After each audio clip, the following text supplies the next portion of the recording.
Сәлем, уктушыга кул күтәрү ничә сумга төшә? Россиядә койсы шәһәрдә дич-передич һәм попугайлар ничек душ керәләр? Хәзер җавап бирәбез.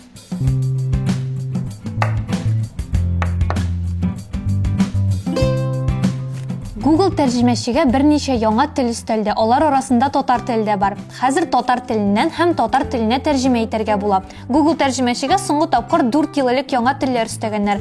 Компания вәкиле сүзләренчә, булар бик кызык, әмма әйдәгез хәзер үзебез тикшереп карыйк. Татар теле ни өчендер телефондагы приложениедә әлегә кадәр юк. Шуңа күрә без компьютердан тикшереп карыйбыз. Мисал өчен рус теленнән татар теленә каша сүзен тикшереп карыйк. Бутка. Так. Хәзер татар теленнән рус теленә. Миңа калса бу сүзне белмәс. Вазгыять сүзе. Юк. Ситуация дөрес. Хәзер берәр гадирәк сүз, мисал өчен сөю. Бурлит. Ладно. Хәзер берәр җөмлә язып карыйк. Мисал өчен, бер детальның үзгәрүе дә проектның сихри ягын җимерер төсле иде. Төсле булсын инде ярар. Бер детальның үзгәрүе дә проектның сихри ягын җимерер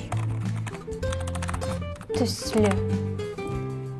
Изменение в одной детали разрушит магический аспект проекта. Шәп.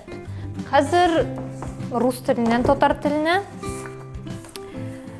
Эта книга издается на средства президента Республики Татарстан Рустама Нургалиевича Минниханова.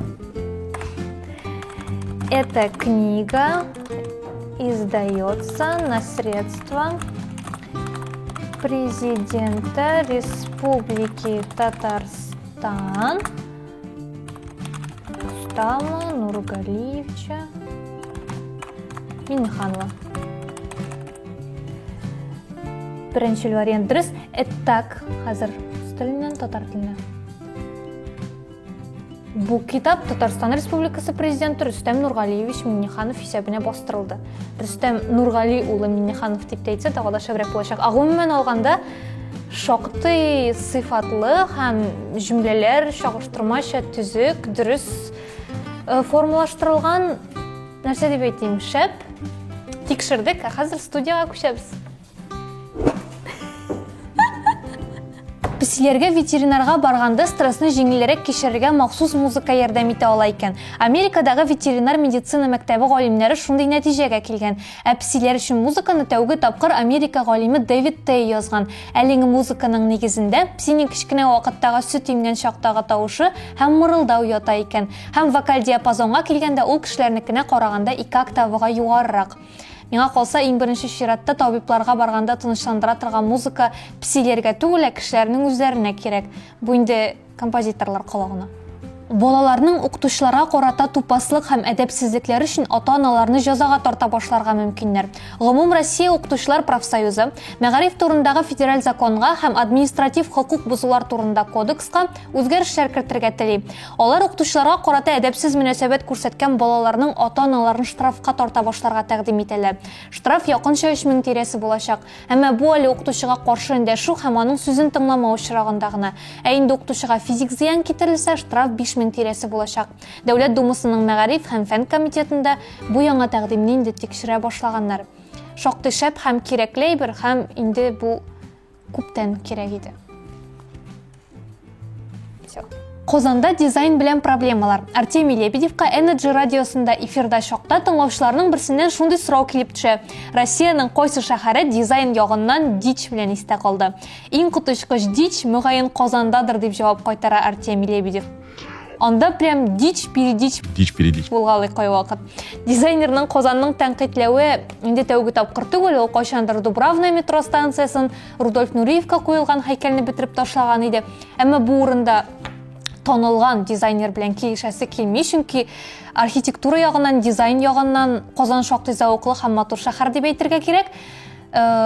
Акет Курчак театрын исәпкә алмаганда. Әлеге фикер кемне янәрсәндә булса үпкәләтү максатыннан чыгып әйтелмәде. Бу алып баручының шәхси субъектив фикере, редакция фикере алып баручының фикере белән кисешмәскә мөмкин.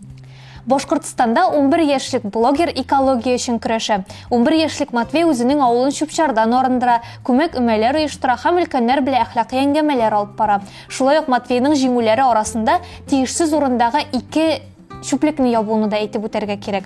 Матвейның Инстаграмда аккаунты бар, һәм ул анда төрле роликлар төшерә, табигатьне саклау турында үзенең шигырьләрен урнаштыра һәм гомумән үзенең үрнәгендә башкаларны тәрбияли.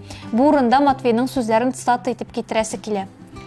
Көчле һәм акыллы булырга кирәк, һәм тиз, җитез булырга. Әгәр мәсәлән берәрсе чүп ташласа һәм аны җыештырып куярга теләмәсә, табигатьне яклый алыр өчен. Табигать шул минутында ук үзен рәнҗетүчегә җавап кайтара алмый бит. Ә без табигатьне үзебезнең туганыбызны яклаган кебек якларга тиешбез. Менә шундый олы йөрәкле кичкенә кешеләр үрнәгендә безнең дөнья яхшы якка үзгәрә дә инде. Ә киләсе хәбәр спорт белән кеше яшьтән шөгыльләнә башларга кирәк. Миңа инде тотынырга соң дип зарланырга яратучылар өчен. 69 яшьлек Руслан Бажоев спорт белән шөгыльләнеп кенә калмый, ә яңа күнегүләр, яңа төр сикерүләр уйлап таба һәм алар буенча рекордлар куя.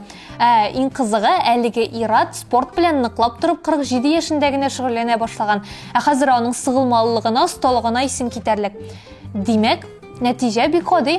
Башларга бер качан да соң түгел. Сезнең попугайларның душ кергәнен күргәнегез бармы? Подсолнух исемле попугайның иң яраткан шөгыльләреннән берсе душ керү, юыну. Ул үзенең хуҗасы белән бергә дә үзе генә дә юына, һәм аның юыну өчен кичкенә табакчыгы да бар. Бу хәбәрне сөйләүем юкка гына түгел, чөнки бүген җомга, күпләр авылга кайтачаклар, мунча керәчәкләр, авылга кайтмаганнар душ керәчәкләр. Сезгә алдан ук җиңел пар белән һәм шушы матур рәхәт нотада тамамлыйбыз. Сау булыгыз. Мунча керәсе килә. Сүз уңайыннан мин отпускка китәм һәм киләсе атнада чыгарылыш булмаячак. Чәйләрегезне лимонсыз гына эчәсез инде.